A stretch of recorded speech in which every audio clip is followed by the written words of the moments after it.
واعف عنا يا ربي. أعوذ بالله من الشيطان الرجيم. بسم الله الرحمن الرحيم. يمبينو كونغا تموندي إذا تموندي تألا كو ينقل كوبي غفو نغري ربا حرام ينغا إذا كل سرون كل سرن مني يرينا ربا تغنو الله رحم بي دغاندي خوبي نكيم باتو وأقاموا الصلاة إذا سلين دومني إذا جاكان جني أجكم براين دعاني إكمانيني إيمايا كماديني إيمايا إميغا إذا وصلوا إميغا كندا من سوكينغا كل سرني ناتونو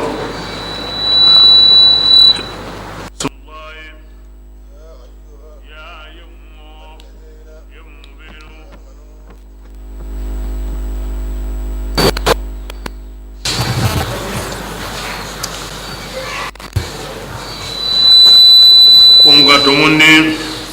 ittaqullah akaro Allah ta'ala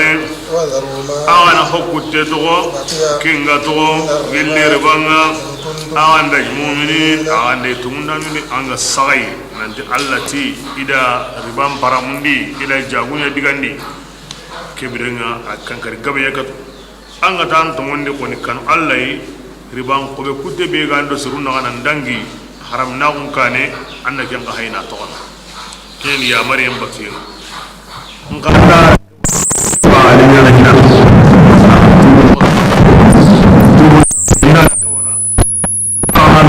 أنا ومبيك من البراء النساء بنيان دنيا نار ورسالة والنساء يدعى بينا ممكن يكون كني تبغى هنا أيكم يتم بسرعة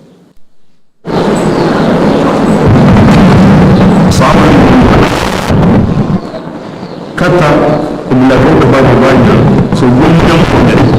rabu ini guru kita keliling uribang kudu ini guruna Utsman bin Affan radhiyallahu anhu qum Abbas Allah farim pasal radhiyallahu anhu aywa ribang kudu ini guruna bida kibir ribang harami aywa tamballim mando aywa himbe ga wido menang arari itu ay himbe gan kawa kapaya ati ribanyan kuntum maja ikunda famu aywa inaro ma ju pakare kempal honyan da kasu indaro ke imam yi famani ya Allah sallallahu alaihi wasallam aya to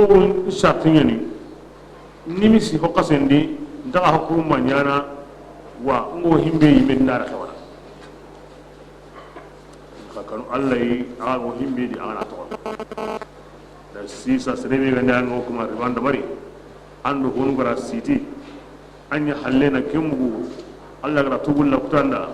yida am pibe ga ya hunce ga kinyan kinanga de aga gi himbe go kapai ma kelli ga de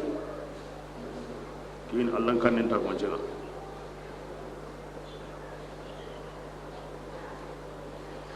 بسم الله فإن لم تفعلوا آغم يا مريك قولي كبرين قطي تيجان كوريا كينغر الله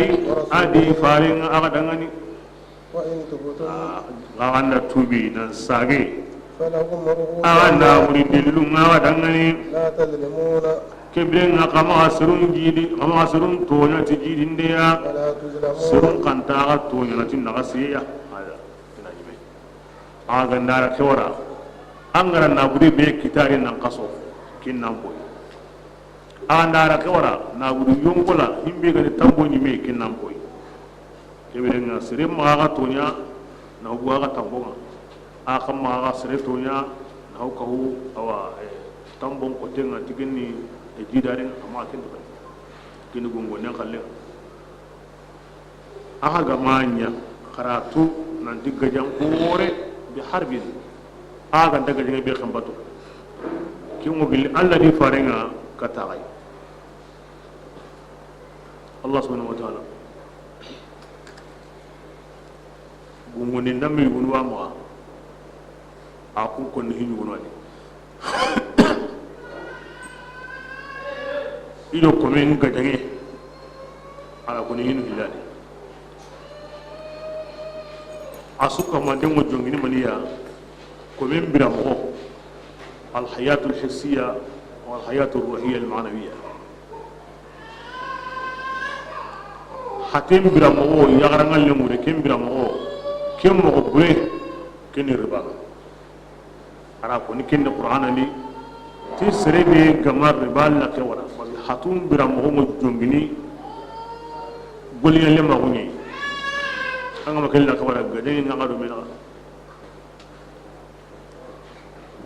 ñom kim biramogo ruhum biramogo kem be ga dawali ya ga ken mananga ken ka biramogo bure ara ko ni non kay ara ken go fi hadithin kursiyyin hadith kursiyyi qur'an ga nabunu aya saka kama deuxième catégorie man ada li waliyan faqad azantuhu bil harb sirayo siranga na wali ko ni kida aywa hegara kaman tuniti gajangi ngade ango gajengen tutu mo su kina ado mena siro se angara woni ba na koni gida li walluma kin kamane awa i haygara kaman tu indi de faqat li tahqiq anna dangara on imam munanga de qagante nyana mo woni ni sega ta himbe de kina mo woni ni iri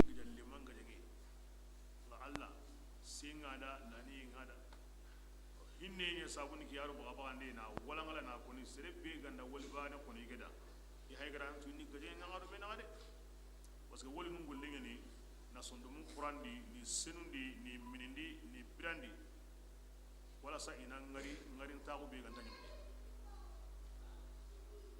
woli nyalle ma on kani na hatim brandi na surundi anakata sembile na Allah batu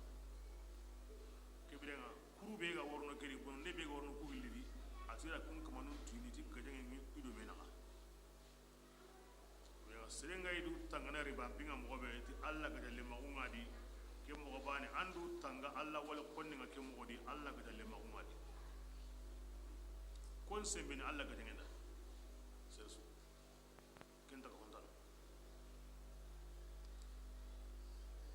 wa'adanu bi harbin min Allah wa rasulihi qatuiti gajan qoreya ago gilli alla di farenga au gilli alla di farenga ya kanga di faren ta kenga di faren da ta kunni aga konni ta hakka bi Allah ga konni ta hakka bi Qur'an ga idi fare ko anga bai ya faren konne ka balle kindi faren da ta kunni na faren mbugu Allah hinundi kindi Allah faren lo ta kunni faren ka konne ka pa Allah ya Qur'ana do karam ni kini sunna nga kini sere dangin don kilin da faren bugu Allah na faren bugu Allah hinundi kini Allah faren lo nda woni kini bid'a wa alayhi bi harbin min Allah wa rasulihi la islami faren lan tabaka Allah hinundi amma Allah di fare kun dati meya kun konni ti meya anga dia fare bani kibina kamani ganga on kateo illa kapen kateo adi fare e faro ngene kamani kam hari nanya kamani ngara hari ngari no ni hari ni kumi ngako hari ni Allah hari ndarun tagun kidine kinda nan ndarun tagun himbe garanki kem pakke kebrenga ken daron taw haqqa yana haren harakam kagumen bare kandi aro kallum bare nambana kunda gumen bare kundandi aro kagum bare nambana digumen bare debendi aro kunda gum bare nambana waka ambassade ngeni jumani paruma aro kombana kebrenga alla ka haren da bana surtout harun su kananke kino haren da bana alla haren daron ta ngeni ago koni do alla bate anga tikena ma ko ni qur'ana mo karam nikinga alla fasine mo karam nikinga sirsi dangin ton kilem tikinga anga de fare bane kibirenga illa kapen di fare bane kini ada takum bane kamna gunda sawa bismillah kiga koni sahaba nunti la yadai lana bi harbihi kibiranga kitu hilin do kuma semben to da ti Allah ga janginga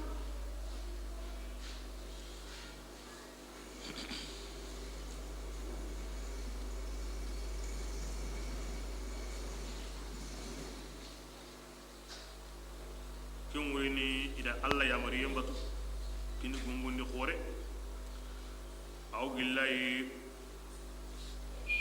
عمر بن الخطاب رضي الله عنه وتاسد منبر كما أيها الناس إن آية الربا آخر ما نزل على نبيكم ولو عاش لبين لكم وجوها كثيرة لا تعلمونها فاتقوا الربا والربا أتجمع أغواتو كنا الله فارين كما غنيلي أبو بكر كما غنيلي أكنين أسلام كان جنا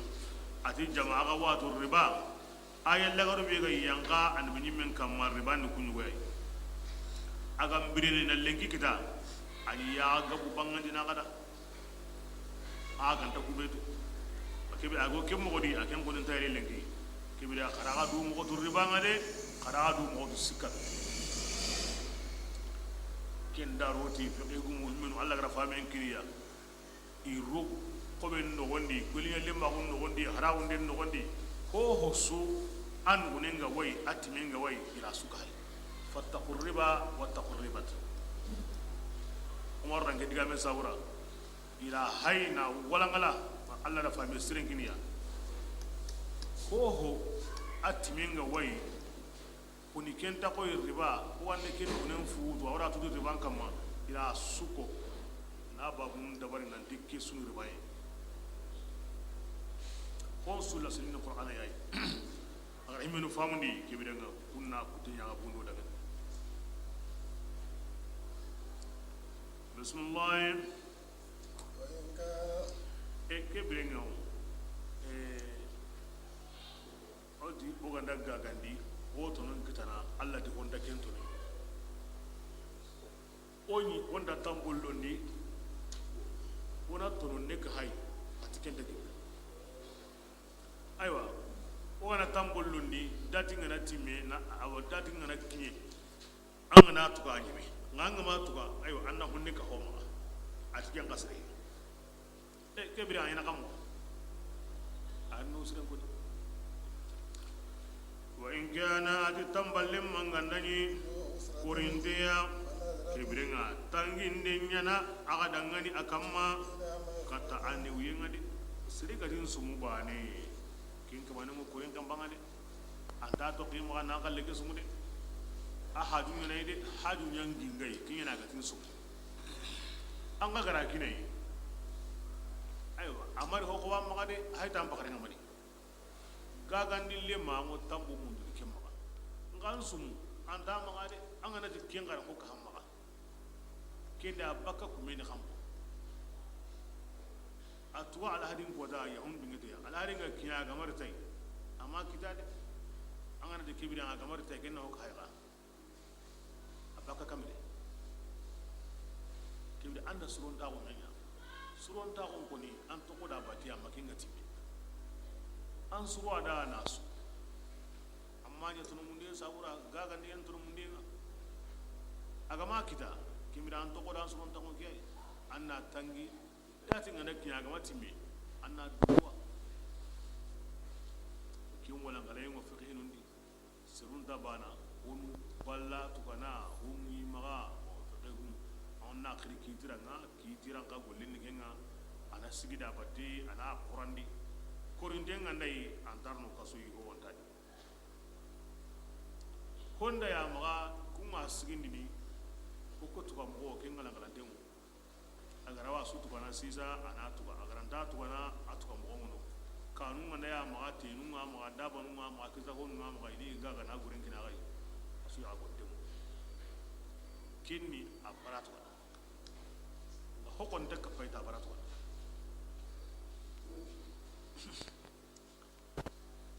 kana ya ga ko ganda mu anna tangina bismillah wa anta saddaqu qadi an sadaqandi me kurindege kamade kyani khair qoringa aga dangani aga ndani aga khairin dukani khairin ade dinan dai me annan dana ko amma sede garan tambon mutu ko ga makita muqaddatinga annan dinya amma anga makata kinyana ay wanda ki buga yanda mannan ko hina atwa ko tanga nakinya wakati kebe kebiringa annan tidigata inya hadi walma awa keriga anna kekini agar himbe kinanga anna hosabe annan kabana kyanya fa ahara dinan di me annan di ango kabal kyani aya asrenga am pinna ya anna hinni homa harsa hinne enti marun mani nya hadi wal manya hege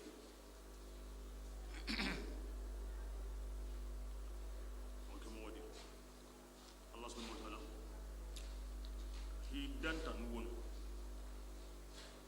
I hosre mbarage nan gaba I wajibi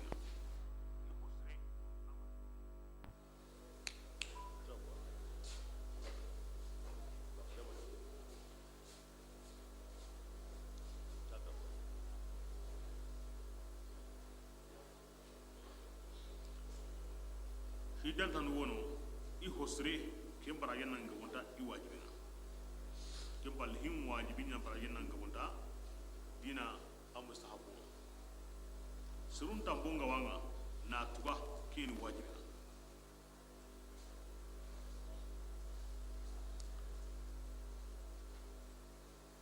ayo nka na hokini antamballe manga minya hadi ke bidi wajibi de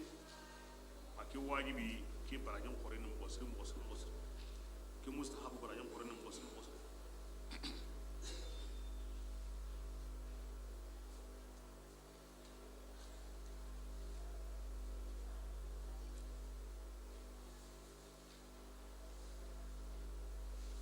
kim mugani hana salli wakati nga nakki anna lagi na salli kin wajibi nam mo surondi na lagi na tawna salli wakati ndugu kin ho siri akante be ki ho kanunde baraji nanga wonda a wajibi nga wajibi ngeni anna lagi na sinu na salli kin wajibi ana mo suron na tawna wakati ndugu kin ho kanunde be ko kanunde abaraji nanga wonda a wajibi ngana kuma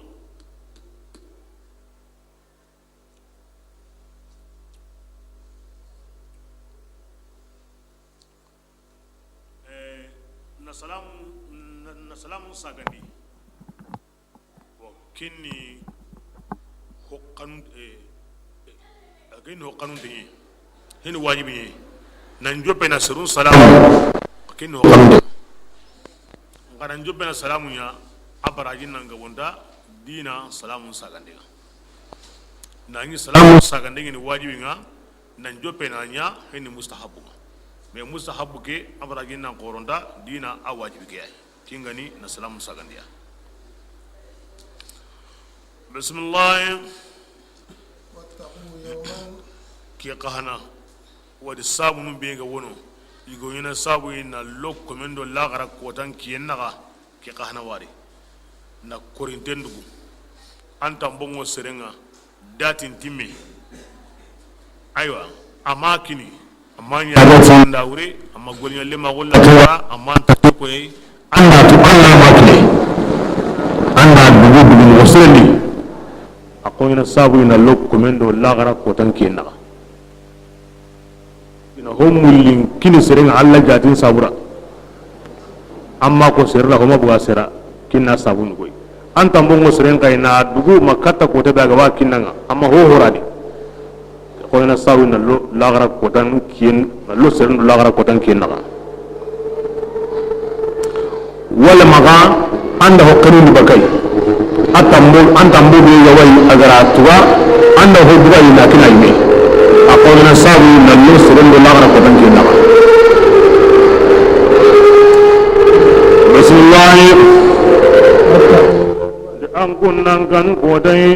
iga wa sagandini awaken kodanni kata Allah ta'ala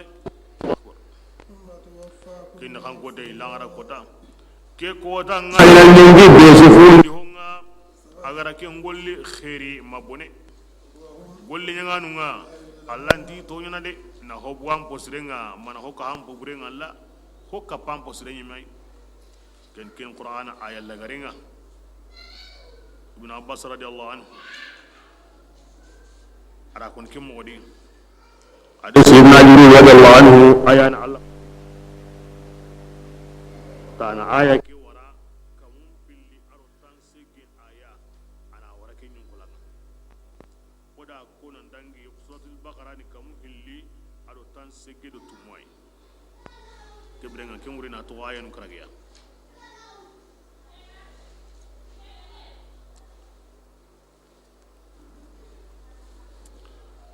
onuti ado Allah faren fatiye lirnu sikki onuti to nyeri onuti tampille do kota bane onuti tan segge do kota bane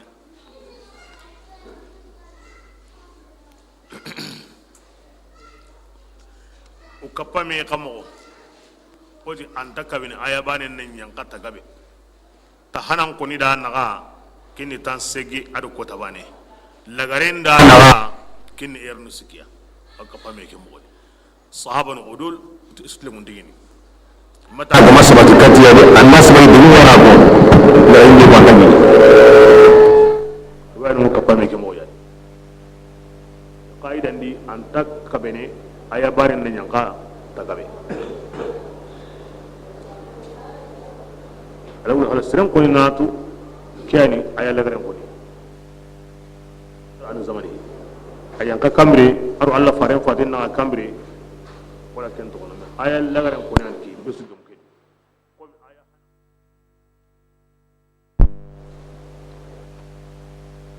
kakan ko dai be ga sa ni kata Allah wo besu kallenti mandin kinanga na asiyenta di to mun tadi angane ki aya nya anta langa na warani memure a Allah ku tayanga to ko nga se ku ngina Allah bindi ti ko tani wo ngina ngo sikki Allah jomme gene Allah jomme na ne dala minan tanu anyi me ando Allah asunya jondi awasu kala laqe ngina ti wonyi ngini awti laqe ni takabugari sunu ni mo sene ko men kanu ke murede suturan tadi de lara ko dan to kan ti yagu ko ta yoma tubula sarayo gundo num farsa kota mekinda kenya mbane ranya lo diga nyari lo tatti nyai ndo hulani yani senta kalama ay kyoko ni makabu ani mati makabu ngana bakano yo mati la saray gundo num farsa kota ngorende kome ganna simme isa gainga nan sagai nan di tonga wonyana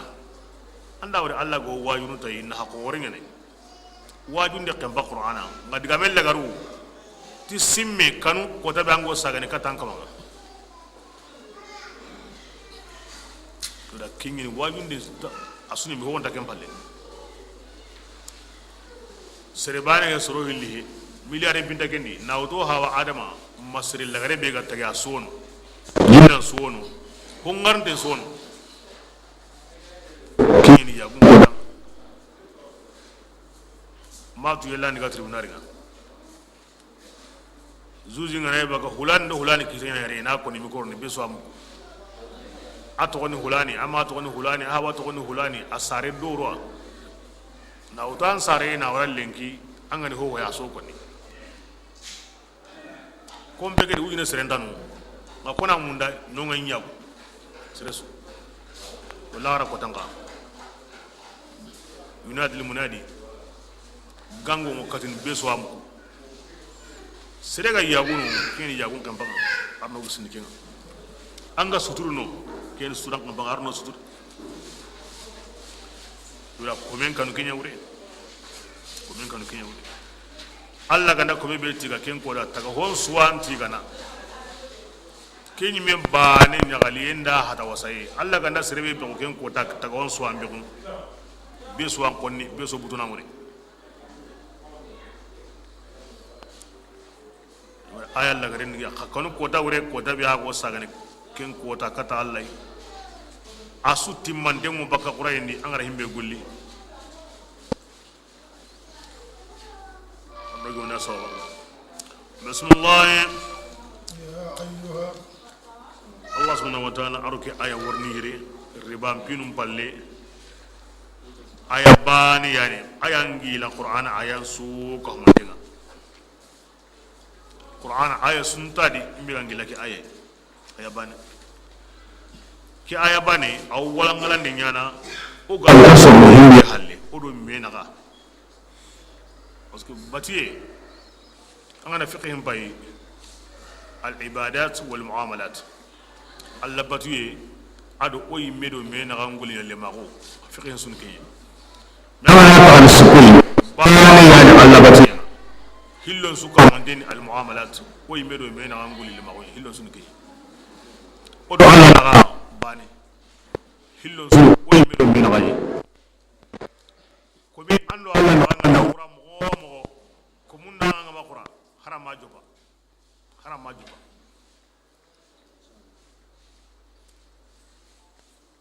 o bira mogo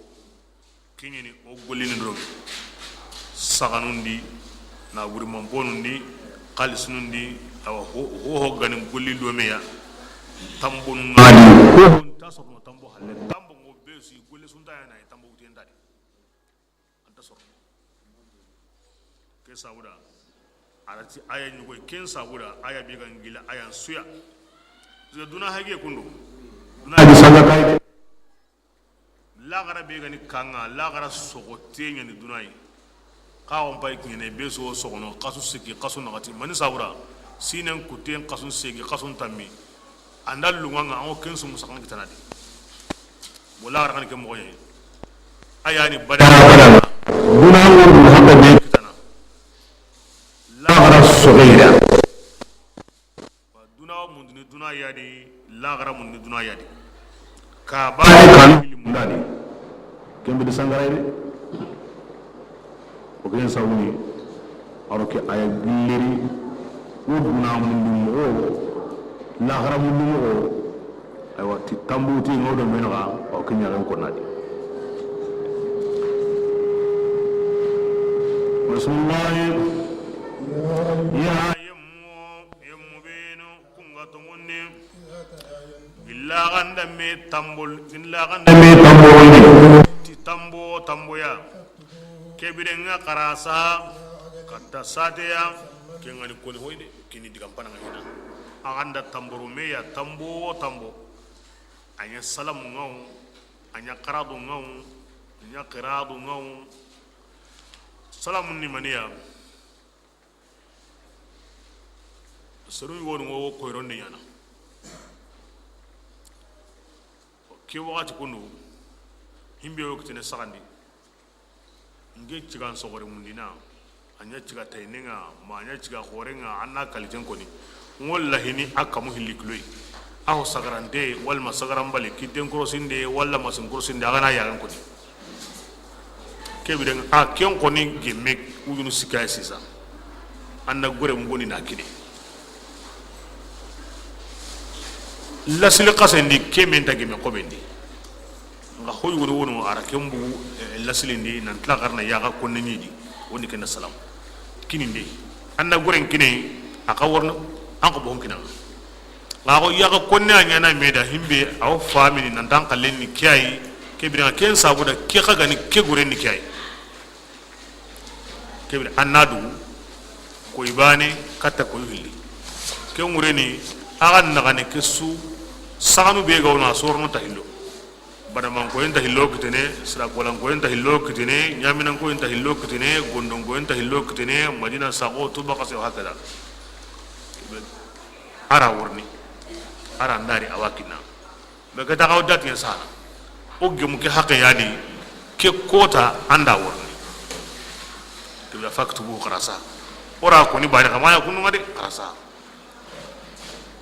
awasan kin wajibi o kin salamu akini mogo akini ra goren gini tuba sakanya di ngamura kini ngabana mako ini asu koni nan sahe a goren gini yira ora me sra golang angenda ngati na utun ngi akhre ni irani adu magay mo gilide ba passe na dina ginda gara kuna saha kibire nga besu taw de moti qalle faktu qardu mo kemo wadi na buren kini sirei hulani wuyuno tameriga annan gollitay tono be ganda kite qiradu tono be ganda kite kibire nga an tagande wal men tagandu hilli an tagandu hilli ana mo no sa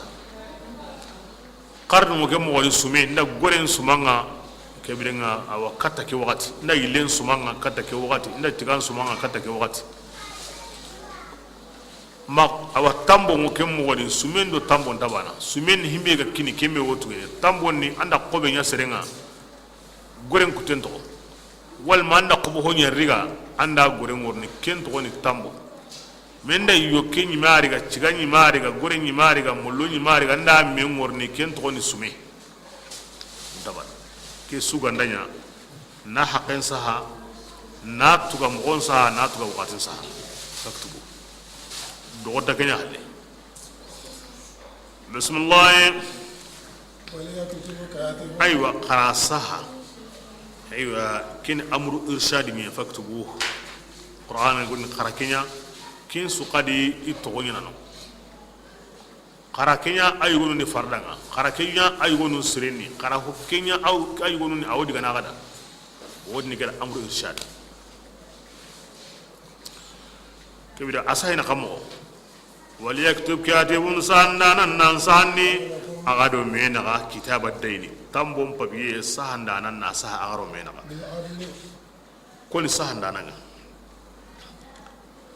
انا ساتيت لمون تاغو دي تمو هيمبيغا كادا اما هو كهو غوريغا اما هو بوي اما هو كهو داتيغا اما هو بوي anga nyini قبل لمون يمنو بيرن نغون وا يمبي نو يني دساندي ميتو ka ansahe ke anda sahana inta to ngeni sagon sa akama kenya de himbe ga kada ana kenya sa bismillah ولا يا بكاتب adi sahanda nan kam magabara in sahandi inda kare like sahade ke wodo mena amma gabara كما wasa mo nyane alla rakin tuindi nan sura dati sahandinga akam magabakhila wati qallinga kafu ke mutaalliqun bi yaba amma gabara bismillah وليكتب ana saha ana saha kenya srin okay kini sri bade rankiri hodo mena surohil rankiri hodo mena paketa ala kay men dawali anda ngolle ni mekata maka kebiran alla wa ngolle nyane alla wa ngolle nyane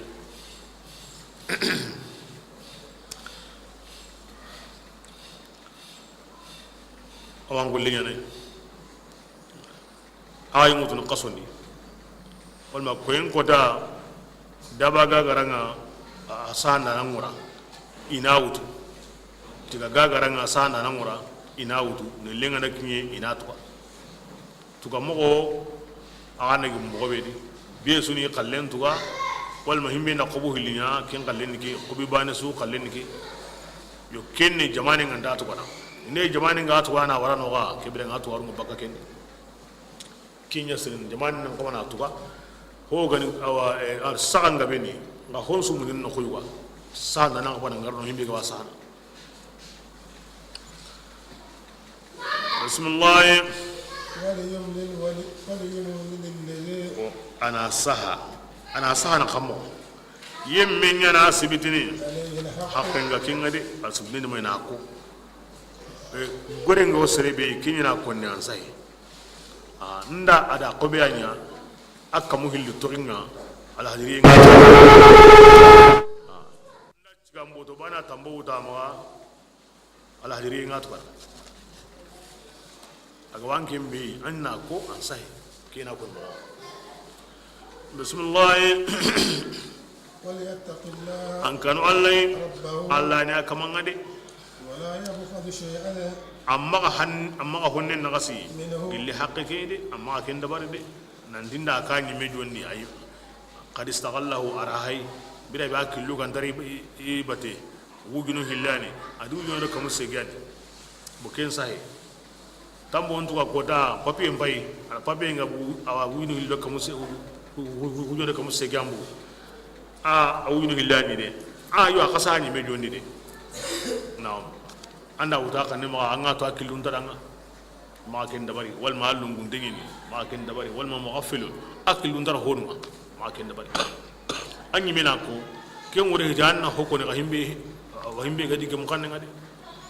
anna nyana Allah sabuda Allah anta nanya bismillah fa in kana alladhi qayyim min gandani haqqin gakinga aw huntu imbaliya mallam pundeya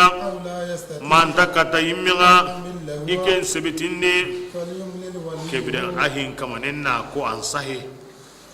akana ko tilmun taquma ati haqqin gasrebe kenna ko gasrun tabat kono na buren na anta hinyagato wal mallahu tingene krisa ko sabuda mallimina ko sabura wal ma aranta yimya mumenyani wal mentami kannentu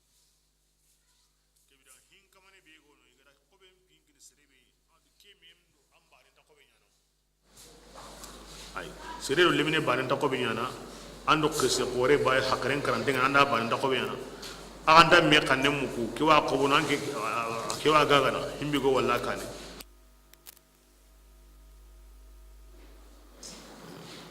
ngare krista kya kane ngare limini kya kane ngare mume kya kane ngare hulani ya kane inda me kanne muku kya na ro hulani na ke to da banginga ke birenga auto ne ke kota anna kon ke mo in karo Allah ide limini ngene ke birenga ngena hokko goringa anda to ne ke mutu ma krista ngene na hokko hay ma on da me kanne muku ngani ro me na ke birenga ke ga nati himira wuyi na nati ke na wuyi do kame ما كان يدي يمكن والله بسم الله وأغنى الشيطان في اللقاء الشيطان دي تنبونا إلا غيونا أغا يوغو كمرين مني إسلامي يوغو هوري يوغو خارج الشيطان ما ساندم بانه هذا الشيطان كهنم بوي حقران تو إسلامي نيني هورو نيني حقران تو نيني lemun sedawu ken targine na gurin pindi lemun sedawu targine hodi himbe wala garna na gurin pinga imam malik madhabinya ne lemun sedawu ngorigene ime jogi ndendi ime durumu isangaranga kirsentano ida me jogi isedawu ngorigene kendi ti shartinuma ayu woni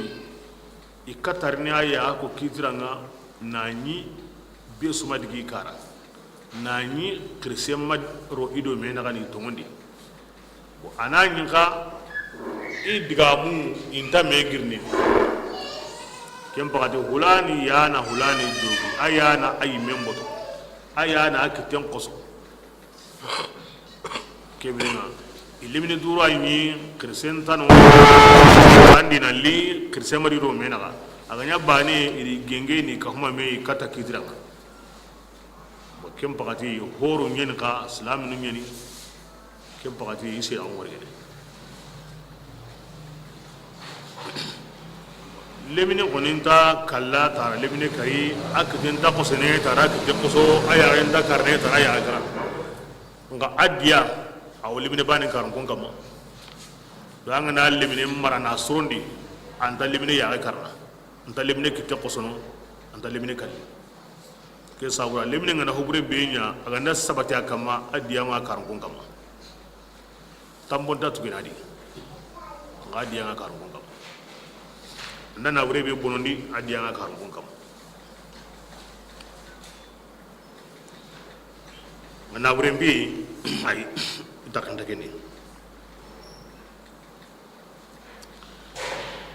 komun seda un targene kafirun seda un targene turundon seda un targene islamin yani horen yani balog min qatil muntahi asheda un targene tilemun den ngama kete kebere haqqe gumi anna seda nga wondi ogati hillo ken koni labudda maganya homundun dege nga ken kita yenga na qoto ke bire nga seda nunga woni annanya seda sankante bismillah فإن لم يكونا seda rum bille gamaya yugo hilliga ke bire nga anya aga yugo bane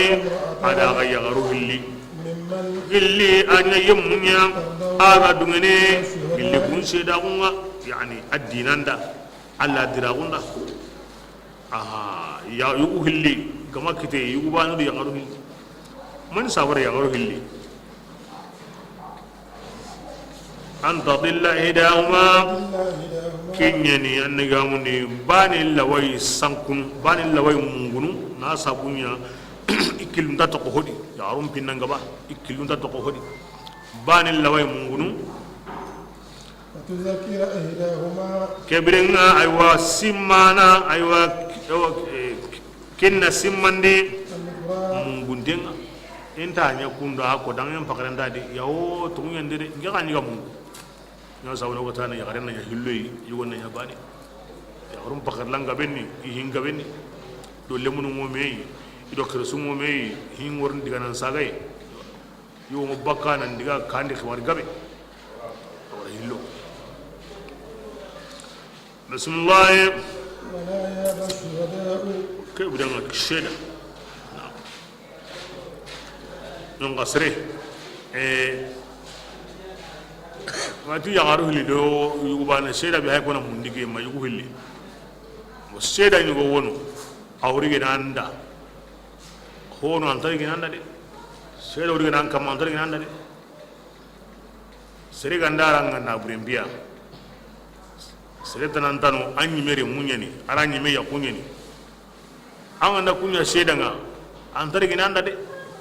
akama nganda kutandi maganda ta manya kundu ana kunda diga munya bane koni sheda nga anda nya kenya kri malle minya kri alle nya alle nyugo kunta nya nan sheda ide sheda ko suwa an faberinga an hango sheda ko sheda wori alle men tan nan sheda kendi anya tan tan nan sheda kendi kiyo mo gane ga an kinan tan nan sheda kendi e kona munda andori hawai kona munda andori kinai kona munda andori yaqi haqiqu min lawtini madumi bas ga yaqini aka hikini madumi are min na ka hikini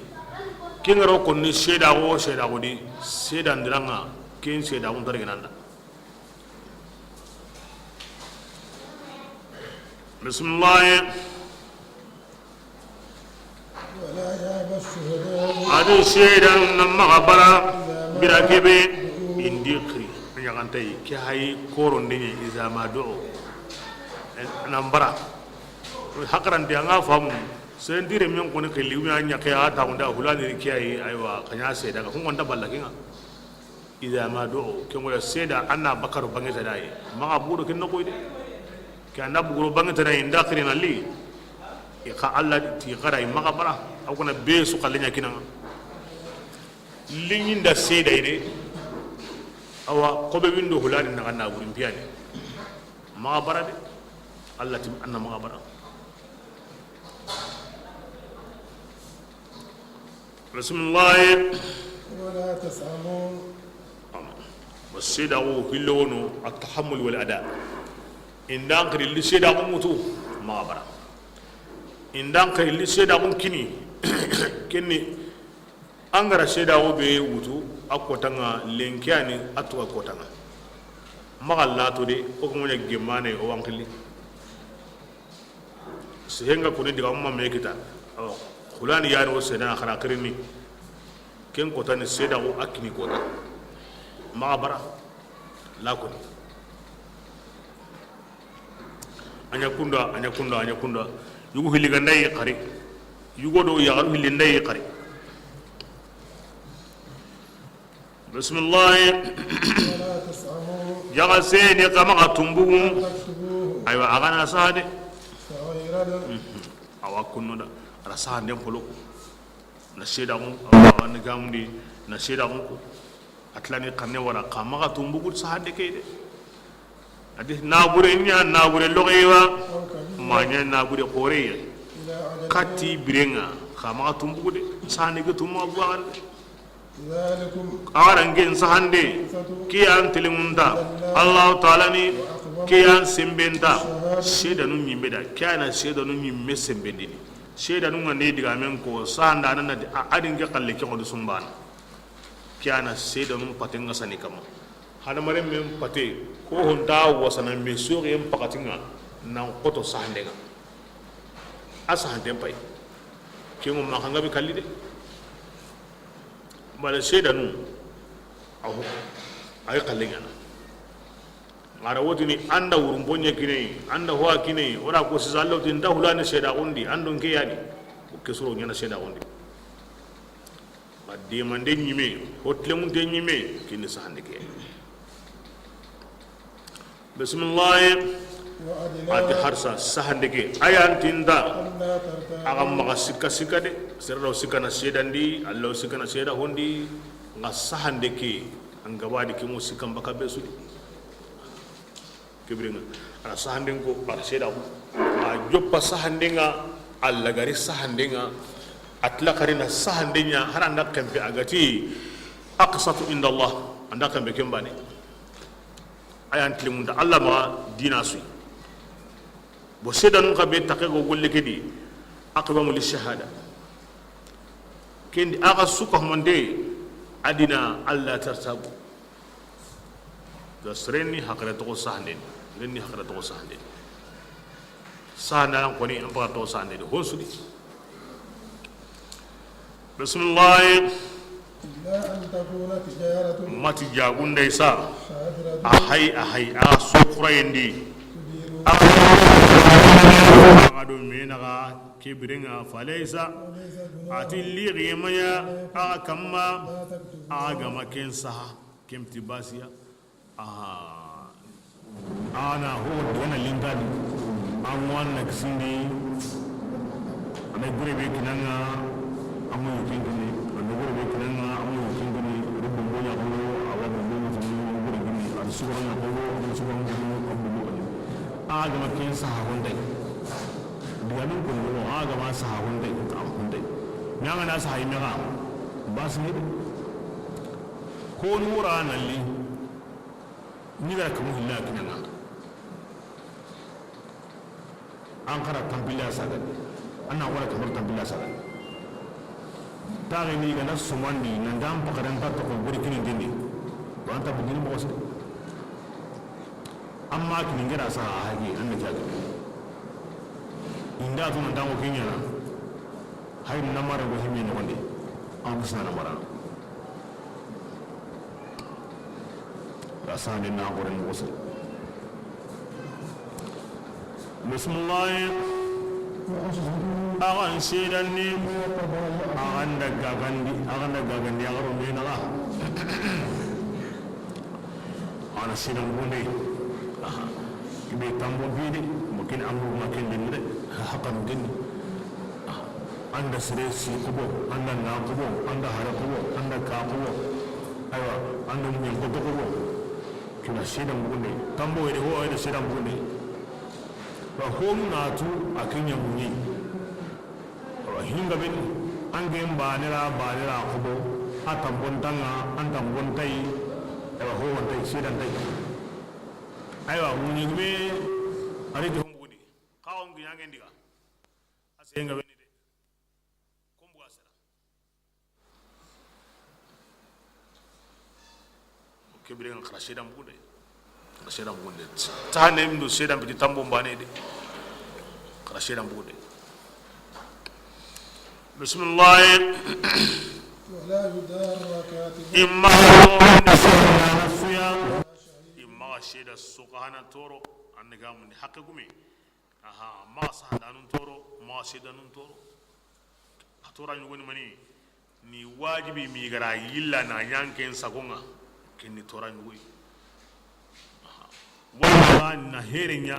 an ganda da sheda o ke kuni an dahila an ganda kuni mukin yana an ganda kuni murno an da ke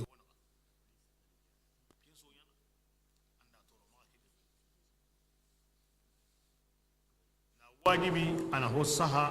mana wajibi ana hoko mana wajibi mi an ganda ko an ganda sai da oke wuto an dan ma kinya bismillah aganda kabandi hinu ku golle nga kinni dinan bakinya ide agati arahin tagari arahin binu ko aya kide kama kinya an ganda kinya an to ne fasiri bism adi ma shedan toro ma sandanan toro anda kinya an to ne fasiri maga bara sahana ambara sahana an to ne fasiri sheda umutu anna kini ambara wutunu mambara kini an to ne fasiri tilin aka ko mo be anna ko ni kemmo godi ma hokka hay ma hokkai amma nya kundunga an to ne fasiri bismillah akanu allah ta'ala i hatandendi ari yamariyendi de allah na ga tuni di kemmo go yadi aga musalahanga agana to allah ta'ala to anan yani ti wonsu ko hamanden allah hon sutu ken sauda ati o maharati ho di kitabe ke di qur'ana di ora hon su ko ni aga dunan hango kebedi allah ran hango kebedi odo me na gangol yalle mago allah subhanahu wa ta'ala awa konina walangala parce que daiman an gani sembe gumunya kan ne korintonga odo me na gangol le mago ni daiman kunnan to korindi aro lahu yendi kunnan to sembe ndi aro kitayndi ke zabura allah ni takiro nondi mo siri na haqqul qur'an di na haqqul sabatindi ya sabata khari odo me na ga himbe gam bonta hosi kenni sori aro mo qore lo mo bure himbe gan tanyi me ndaro tina bure fi khane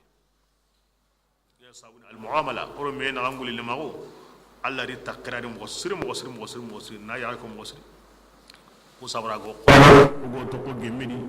ko to ko ni famille kenna na ko kam balu wonda me drangaji wonda me koni wonda me kato wonda me kari allah manari le men dama karungen dai ho kata ga honu yano ya allah farangi mo tunu yano ya ken sabura hinno ya no wara kille kullen kam gannan ga hokesu o yimme ga barake kena yana kam mosa har sawani mo gobe ona to ko kundunga bona medina bismillah an kunya wa in kuntum ala safarin kil awtrinde mandi aya gille ke timme kinni tamborondi odo menaga kinni ken khaware ga hay koy wono ken kaworno tambom pindi bo ona dikena ti tromuda lenki serenatu amoti ni tambo garanti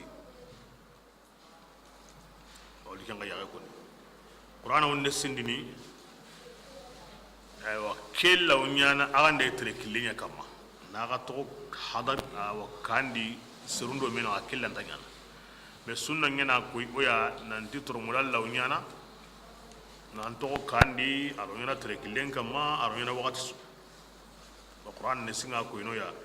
naga to aganta tawra ngani gorem pinda uraga do me naga jonko pinga madu bakenya aga wagena kem pakati wa sunna nda ko yoyi aga wagena wakati haragande kandi zabara sisa tabe wo wurunu tambo garantinya kama bismillah in kuntum illa gandani aga o trende killi a o trende kampe kama ama sahandanani kebirenga kendo me na ganya na khammo kenni toromurai ki murigeni hebiya ke wagoy wannan da suke hay aganta trende kama sahandanan ga wono kebirenga antayana be sunnan da ko ya rawnyana rehan makhbuda na toromuda arigina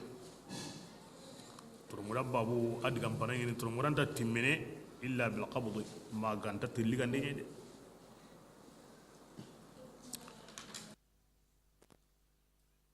Allah tisiza wattaqullah wa yuallimukumullah wallahu bikulli shay'in alim to mundan allati wattaqullah wa yuallimukumullah wallahu bikulli shay'in alim qakkanu Allah wa kharamu bas Allah honsutu kene serebe go hakar lu ngeen sahare mundunu ngena ilham nya mundunu ayo asahare be ganu akan tawasu Allah ya kanna Allah kanne ko be kan Allah ti wan karamude Allah fare mutini serebe ganda golliti hoy angara kentu Allah wan tuini hoy anga mahimbe khara kebna ano yayi anga golita ampo karantenga aga tanna sigino ko be an sigino aga tanna himbe nyanda an senya kendi kebna Allah farenti Allah wantu ni hoy anga mahimbe khara Allah ya kanu Allah wa gatu ni man sawra to awoni noro ni noro ndo bidenta kapamede Allah kutaye sagonye kendi bitaye to an kan noro ni Imam Shafi radiyallahu anhu awo sehne ke mana kama adige i hakare mani galli شكوت إلى وكيع سوء حفظي هنا قرن سوء فهمي فأرشدني إلى ترك المعاصي وعلمني بأن العلم نور ونور الله لا يهدى لعاصي الإمام الشافعي إلى كو يقرأ وكيع دا إنتي كحقرن سريه أغرهم بكدا أري وراك لياتينا نقرن دينا نجد فاوني نور ني الله نورون دو كوتين تكبامي ko bité ko baye la kebira mas aw kem ngodi do Allah nan batido Allah batinga na sawonya na ko sen to kono mo Allah gara noro kinanga para fahami kinanga harangam tahimbetu Allah wangum nasaba arna Allah kan nunu daga bismillah fa in amina ba'dukum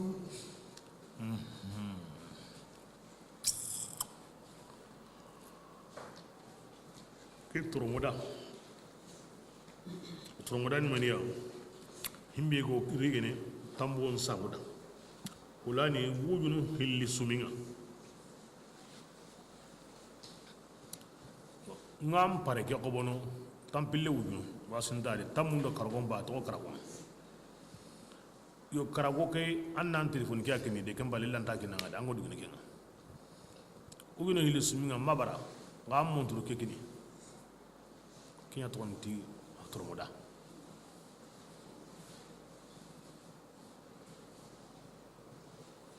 nga timina kam mo ligande an telefonin kini a hayke an monturun kini a hayke milionu tamme suminga basdari mabara ginde kaga wa mo alita papier aro papier nari agana hay ago no kube papier ke balerin an hakabe ya pasa wure ni kumbani halle akutu mo nga masro himbe ga imma kengi ngore mbaka awrin ki kimya turmudan na rige wati kebe turmudan timme ara kono ngemadi an kusa gara gore mbugundi na kini howo de ho hinga ni nyonki akamandiga afati aywa aniga ari ngi gara tambon binya kebe nga oniga gemadi aw ka kya papiyen kinni wal ma wa munduru kya kinni ma wa telefon kya kinni keda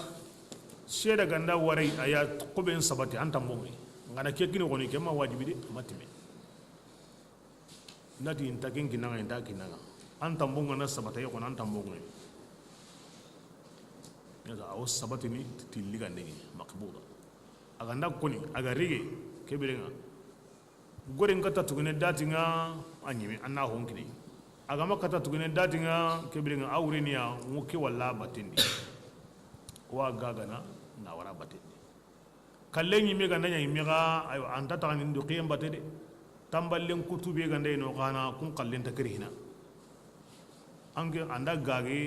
an kallen na tuwar na kuten to anna sagandi akute ga mato yimme ga akute be ga to anna ka tamballen kutunga ganna mpakara to ala turmuran ko ni magaran kitenya de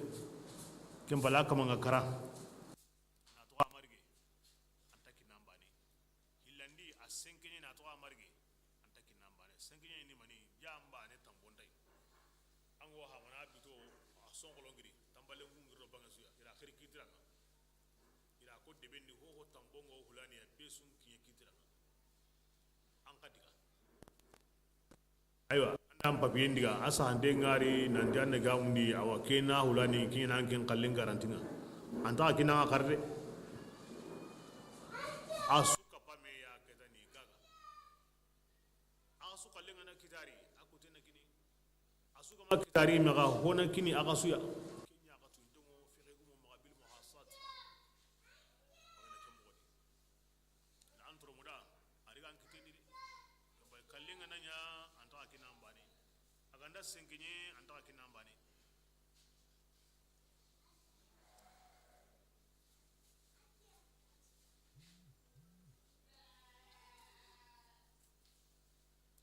bismillah wa ina mana ba'du atiqar hutna wasrundo me na me anan sagu me ataga yuwonu ganda dundinga ko awayi wayga tamborunda na aro tamballema ama toro modanya ama shedanya ama sahandenya saguntenge amma honya anda huburenya de nka imbe go koni dundenge ngada ana hon kini otomina igara dundenge gondi amana da ken dundenge ko ngade nanti sedan tay papien tay garantie tay kebrenga aywa lawtini a hontinga tungina Allah wa konni dunadi yede a hontanga kitran tanu himbe ga wa sabata ni ta ho wa Allah kin konni ma allati waliyattaqillah an kanu Allah ta'ala Allah be gana kaman ngade Allah be gana kaman an kanu Allah ide ana timmande konta to koyre de wanda menis awa birande a papien tay shedan tay turmuran tay Allah wayde Allah ko to ko mera kasuya nga hegra mo wonu be ko daniya ogo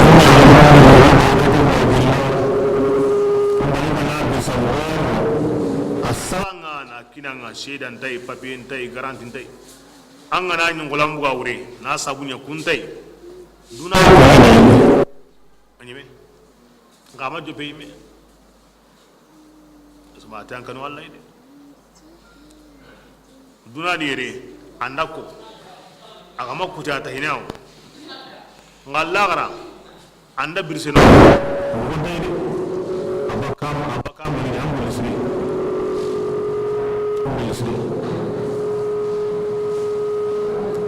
boy bani kamun ni awa arka gurbanin da mun ga yana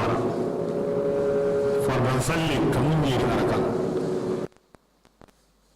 gurbanin tamboni ke gorom biliga wuginen ka wuginun tammiga million ka komen kala gara an sallin ngana timme wakati bani igo kinyene an golle kutunga lagara ko da golle ngo joppini sallinye sallinga ma timme dron diga menta kin harbani an sumen ta hayni an jakan ta hayni an pijun ta hayni an khirinyen ta hayni arbane akena ina khamo golle yende sireni do mundu de sireni hakare to ko yadi kan spasema halali gay halali mundi kan spasema halali ngasro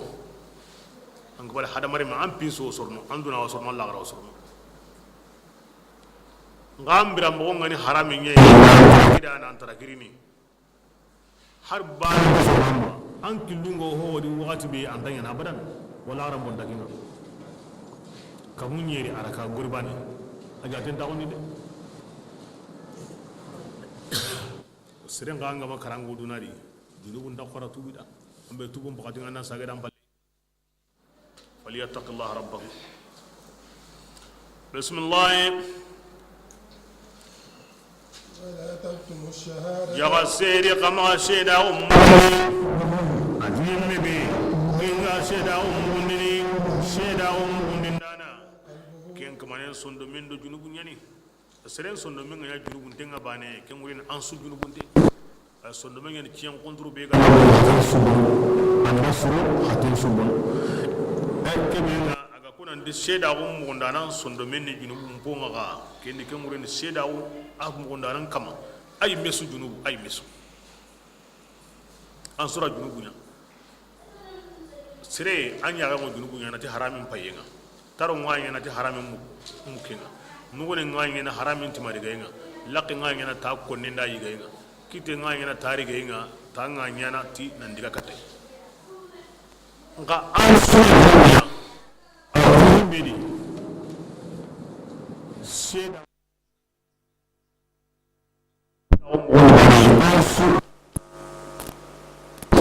anta ndanya la kenda nya kitinda nya nya renda nya ndunda nya ansu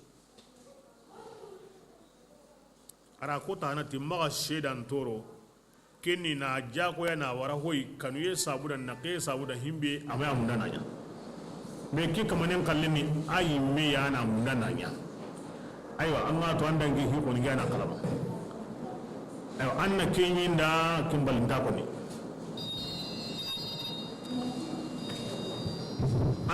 anna ma kenya kimbalinta ko ni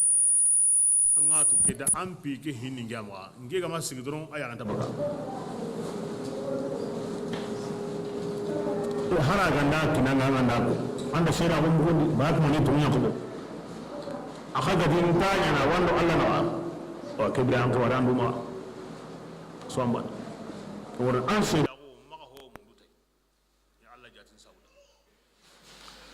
kuma ga ja ko ya na waran hoyi himbe kan dageme ay mi kam maka ti wo mo ko mundutai himbe kan dageme kani ko tin sheda ko kotenni akari ko to yi Allah ti umma bara wutude indo khiri umma bara kinni kan do khiri bismillah Allah ta'ala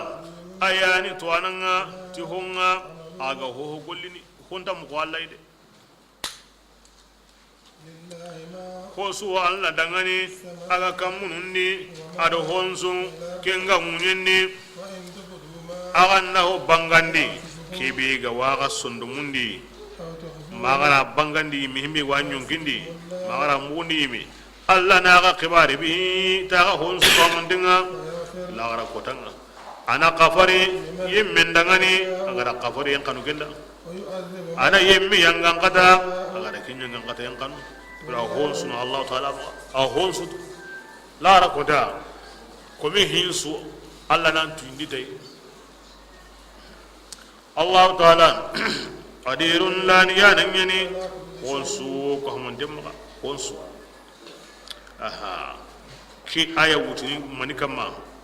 serebe ga kara islamiya ka anya Allah kutana ta nallunga da anaya hamma anallunga da analliga anta kome kama himbe ga kara kahiri anta ken kama ay meti inta kahira uya hal kebren kome ampinsu lagara andu Allah ya kome nan kanu gewre ampinsu Allah subhanahu wa ta'ala awasu ange makenya an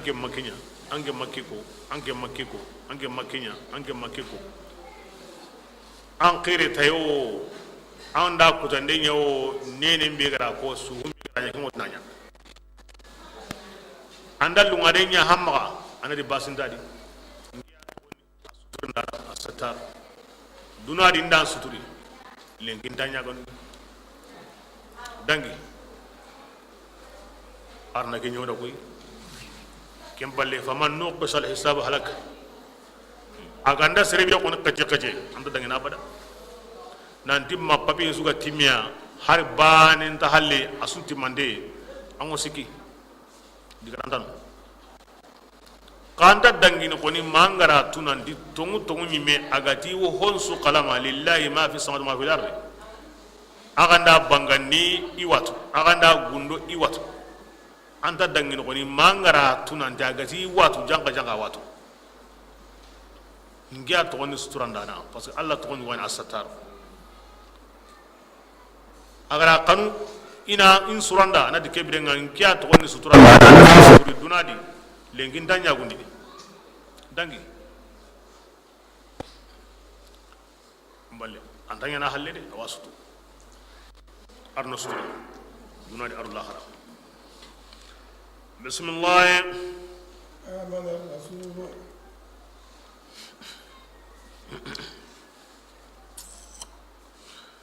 اللهم صل على محمد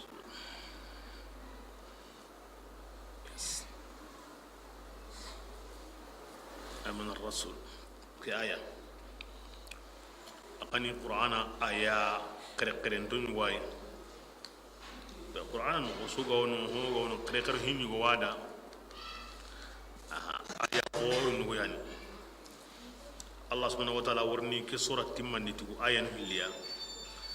masabira kebe agara sallim fardam bangandi kisora di na jakam bangandi sumim bangandi hijum bangandi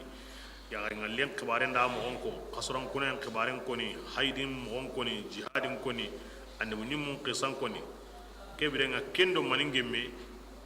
na koy na dingara ho koni kisora di alla faren sakunte ngai mu'mina sirun sakunte ngai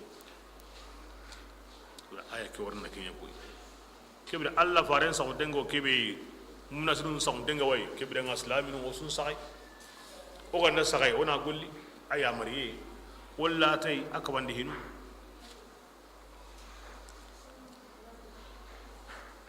sallallahu alaihi wa sallam ati sere be ganda ayanu hilli qara ayanu hilli be go baqara sural la garuma ayanu hilli wo sere wasana aw sere wasana aw sere wasana kammo to anu nyugoti ta wurini aw sere ngasana baka wurun sikema wurondi ni hille khara wurun sikem fasamon ta ko goreni anga ni hille khara bane wurondi awang wurun sikem ngasana yo kendi anta ko sagaranya arakanu hille ta bane anna ayabane khara araka bane ndi na bane khara araka bane ndi kenanga huri mo wanchon garandi mo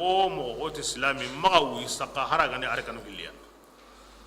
ayanu hilli bega ko tigen karangen mo sere wasana anta ko sagara kun ayanu hilli wudu tabane anna kenya arakanu hilliya daiman Allah subhanahu wa ta'ala ay nen qoren ni oga wancham mo oga huri mo hinara hakta ken hasunanda da sereni du ko to anna kun ayanu hilli tu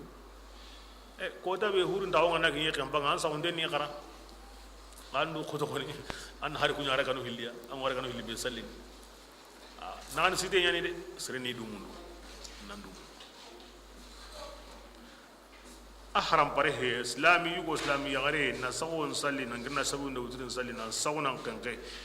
mal hajri am har arkanu hilli salli kem param pare Allah sallallahu alaihi wasallam ati jibril magri nge wasni ti wurun sallinga nda tunanti jaja Allah ko musun ta kan wurundi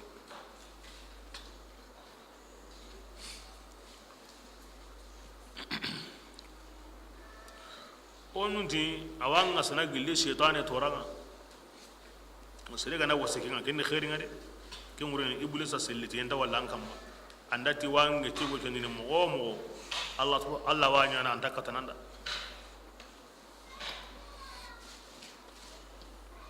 رجل الصواب الآية نقول إن هنقولين بسم الله فارم لمن التمني يعني أسقهما إذا كن ينقني كتا أكن يمي نعيري أكما الله tungunda nun ka tungundi nan sagu asu ko mandenga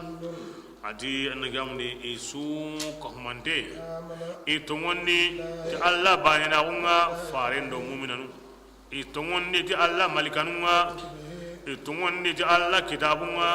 itungundi ti Allah farunga nan tungundi malikanunga ni maniya iwono haro ya gantiya malikanu yugu he ontatini yugu ontatini yagaru ontatini lemunu ontatini krisu mami sara hawe mi sara Allah ko munyani inta kutana Allah ya marhuma iwono taga honu benu gani noro man nyani bra kiani malikanu bismillah iwotini okunta hatamandini yimbane suro men gandini illi Allah faruma ko bin nasara ngolle ko yahudiyan ngolle haren suni Allah farenyi asu ngo kudunge ke o madunge ke kento ku kalleni bismillah Allah farano munen qari inati oda ya maryam mugunariga oda ya maryam batu Allah wanya ganan qafaringa anke ya kama lagari nokunga aw katankinya Allah furu ngene sutura aha ka halla kendi lumoye angana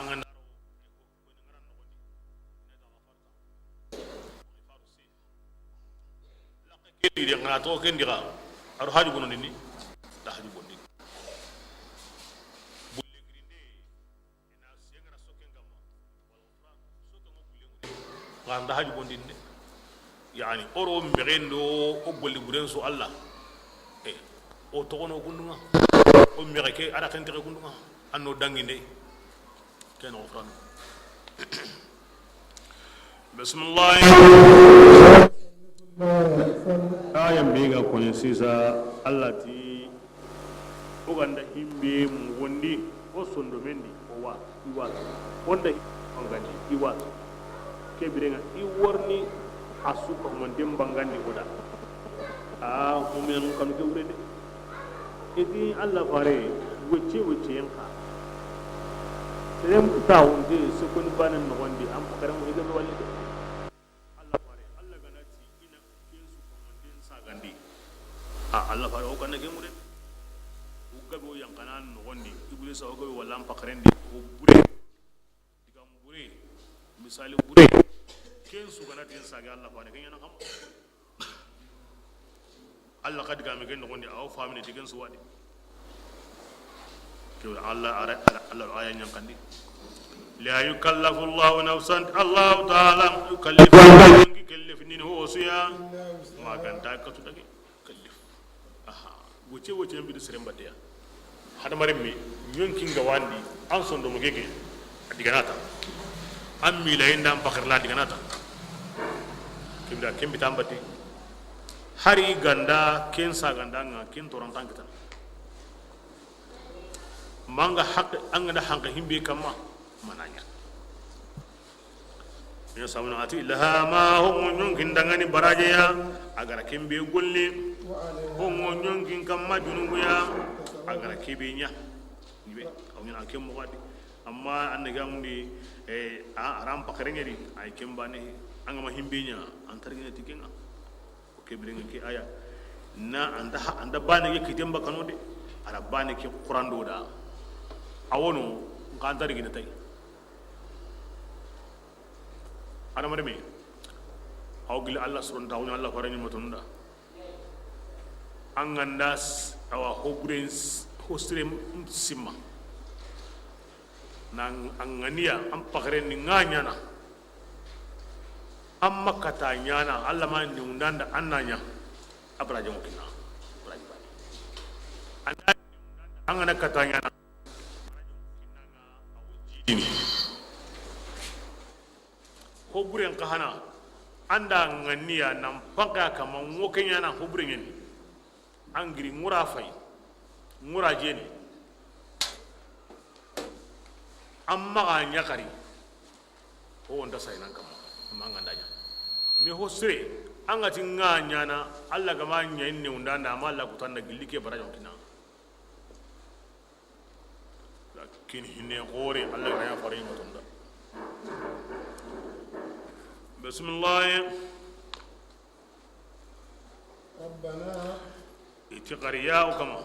لا o wanya تؤاخذنا gana annam magoriga o ganda mungu mo ganda futa o mungu magoriga tikinga o to hosire nyana ora oro do qoto hosire nyaini ngora futa annam magoriga tikinga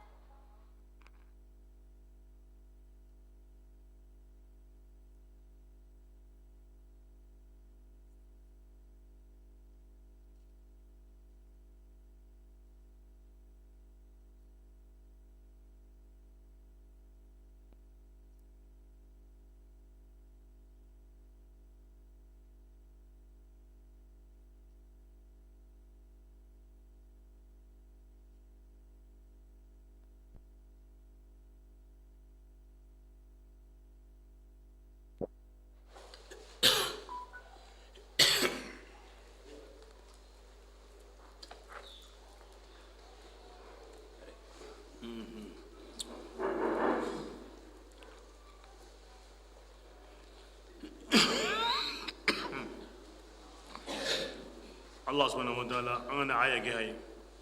agara hosiren ko ati kasabat agara hoburen ko ati ikita sabat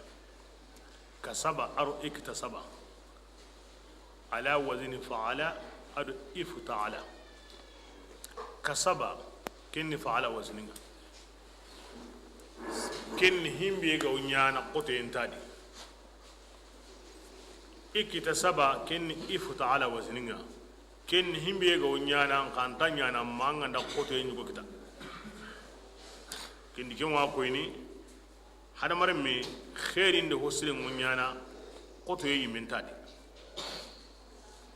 nga hobure nda nyana bada mata koto yi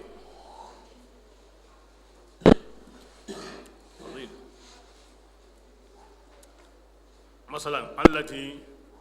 maga jene maga dolomini maga gara maga hay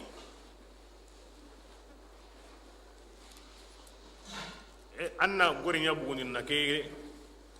anna kere ke wara ango dulo min la ke wala anda gori bundi ango hayi ngalla gori bundi ndare anda bakamba tendi ango jene ngalla gori bundi ndare anda gili bakamba tendi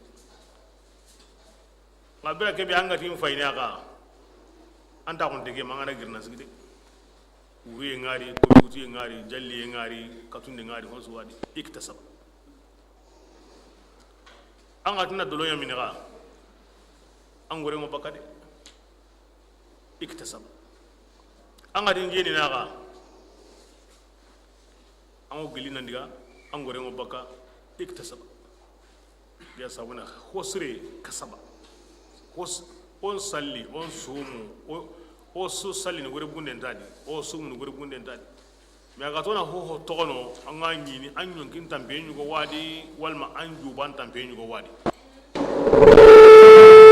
ko burensu antanyana illa bil iktisab hosrensu aw nyana bil kasab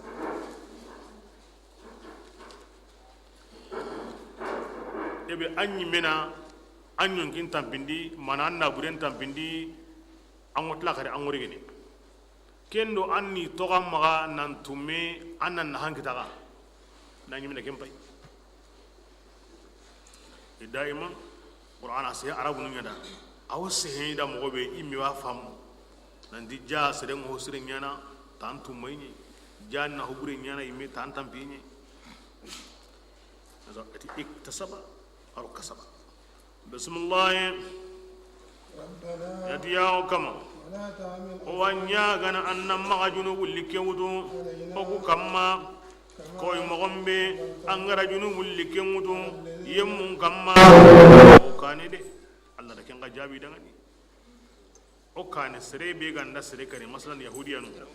kallemba yani ameya diyantadi ya hayentadi itu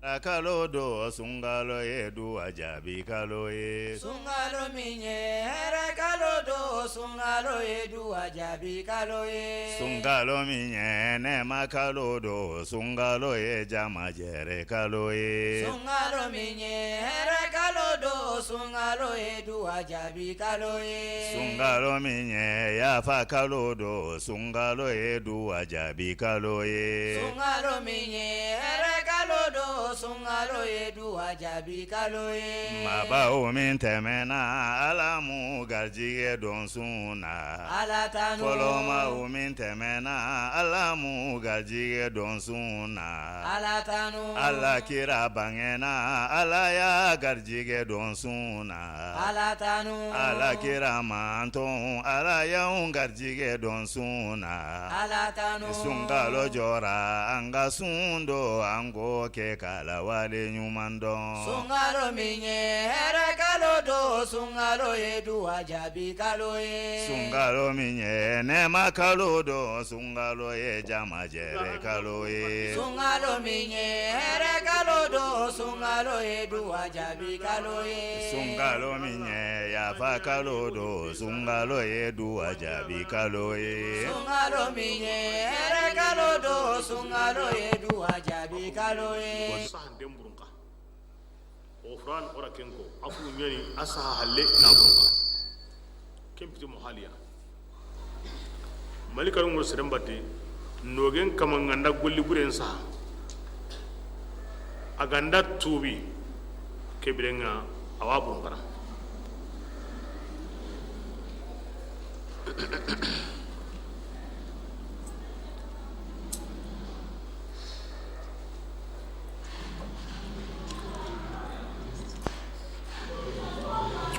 kusubega koni allati nyahaga maga ngafaraga da debre ndaga hinna ndaga de makonun kam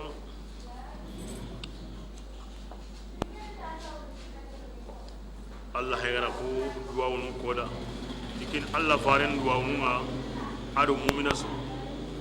kewreni na ayumatun qaramundi duwawun jukku sirenga Allah sallallahu alaihi wasallam ko dangani ki aganda duwawunya mimu khara logo kiri diga logo de yawo kem palle diga mbani wo kasu boten taqe ngad taghfir lana warhamna wansurna nyime Allah ga nasrihi na bane kem wurina aya hamma garande ma ngad Allah na nyu gunya ha bane ya nyime kana du munya kem wurna rampina rande ma kana logo na walangala na amwonni na lo la mu hombuti misen sudi kin no karamundi onde alla nyagana ono mundu hongalangala mo siri alla farnde kenya ko tonde alla nyagana ona o mundu ho ona logo alla do ko mun tabana de ko mun ngani nyaga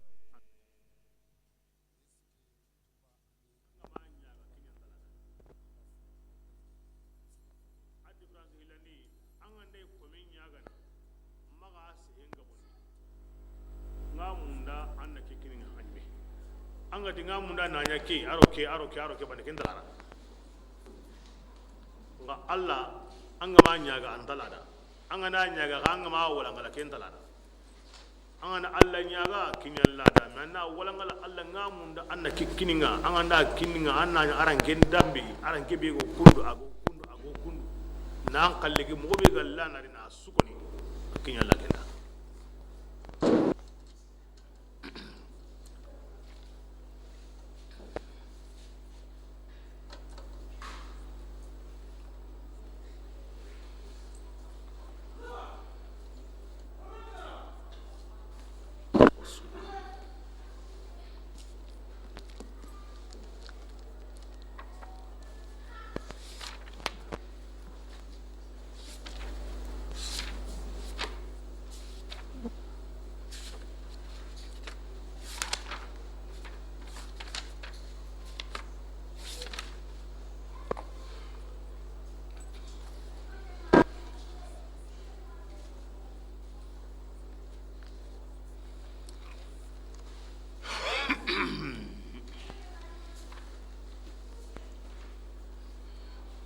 بسم الله imrana rukunu sura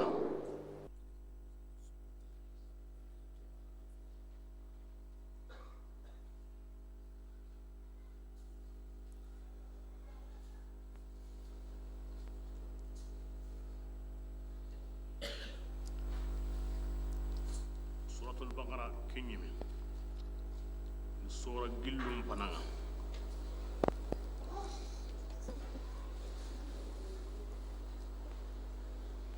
muslimu wa konni malika nyugo yang baka kamani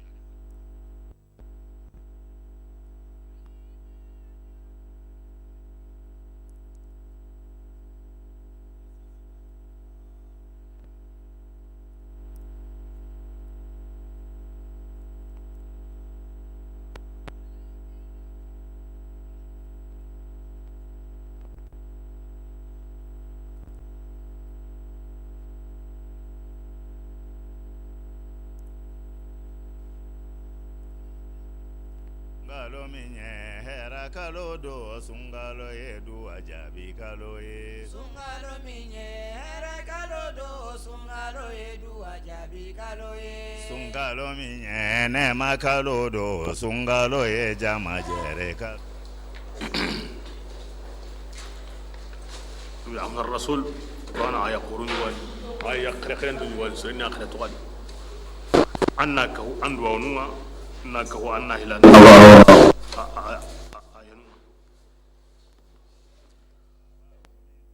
qur'ana dun konun sura akhani mariyan sura gilun way gonda manu hilliwo ay ke sura no wandi nama ko pan ya mo gili dina gonda manu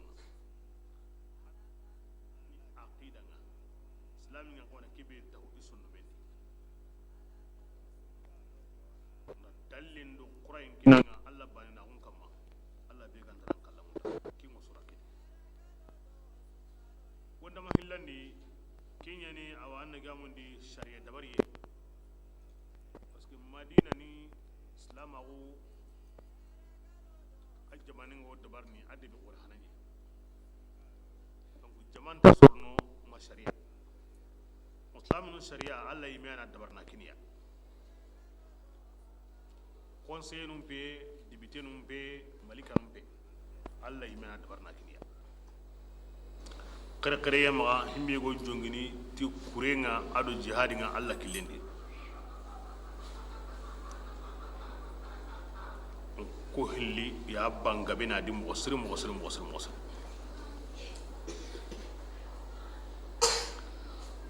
bakara da koyoyi himbe gani yahudiya nga himbe gani nasara nga ni nga ni en koda ko mo konte be ga yima katoyi i sondo mendi i gundondi na kem bangando da herendo dabare ala imran fa ken qada nasara nyawtu musri atu bakara di kenda yahudiya nyawtu musri mi ala imran kenda nasara nyawtu musri wasanan gemuti wakati ya nasara nun nyugonu yalli alla farenga idigamu isa khibarendi awi sewundi awi raqendi isa ni kamanini idi alla fare alla maqi qur'ana hita alla kitabiya ibren sura ke aw kun digamu tunun ni sagandiya aw nyana koyna sura ke tagandi maga igara himbenu birsa imbenu nyamindenga yemaga alla wasu sagani ni tiddalle kullinga ado hujja bangantenga kare kare yemaga isa di ma maryam kibare ngadigame gen no gondi sehen law to ko kine yahudiyan ngo honne ado islaminu ni mogotu kitabe dun kono kingani nasara yahudiyanga i hakarlanu adi wece ndenga aw to ko kinya kan kono da akaw hidun nyaare konoda aw jihad nyaare konoda aw riban kiti nyugun konoda jakka kinin balin kiti aw ken konoda nga wodiga men gabondini na latondi kuren kebarendi koy badri koy uhudi na wal halaqu bi islam ngra ken kita kuru no gondi aw kun wal halaqu akun konni ikata badri kata yiya uhudi man sabura ila Allah farin kuta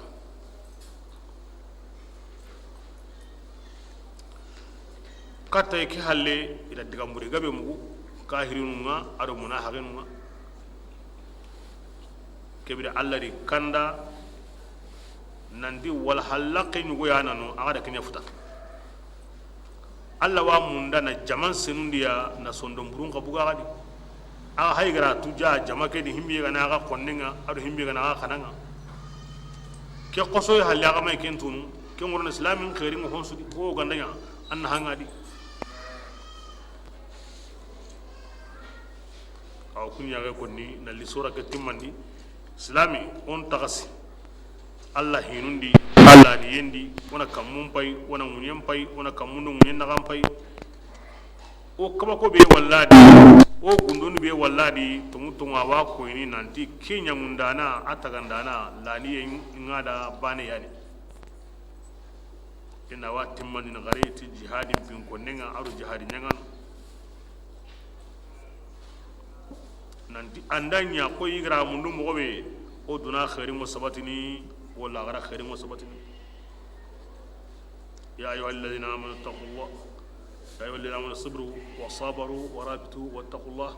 la'allakum tuflihun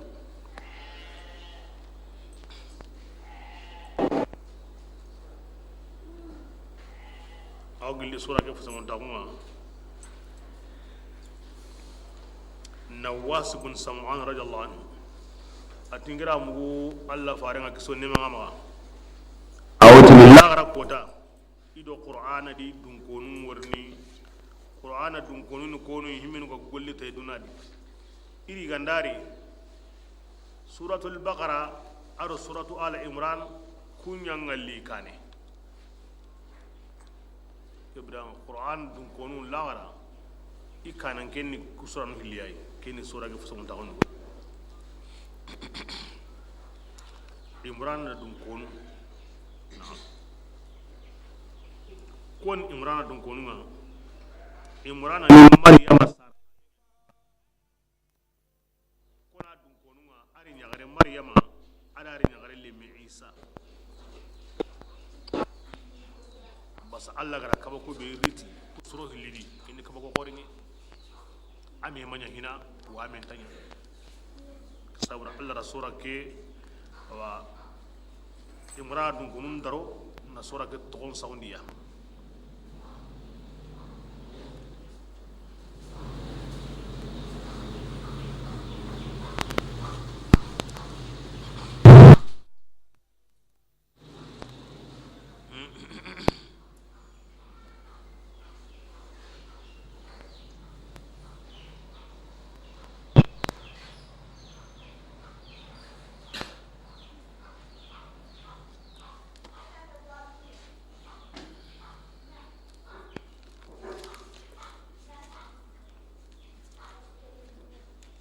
yang kasabu wati jaman wali Allah faringa nambu na jiran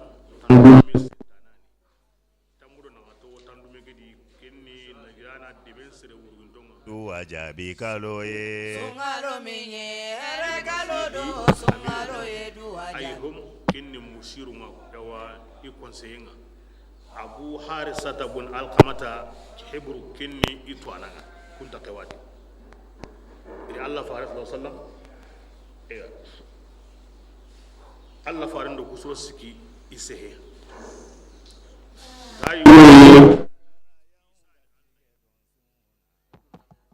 tibasana aw hurun ngarindini tayi goyi ti Allah re menye ne tibasana haben tayi goyi ti Allah ne sikwai bani ni isai tibasa isa ganda isehene ta woti ni ora oti kundu oda Kenya yo oka ujo pene sikwai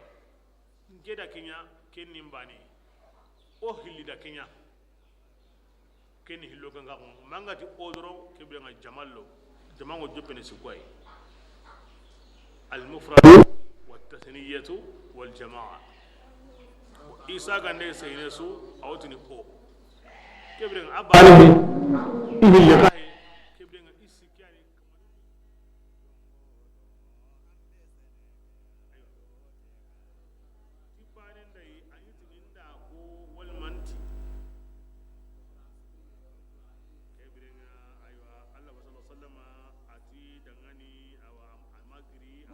annabu saga saga nini bakiya anti yalle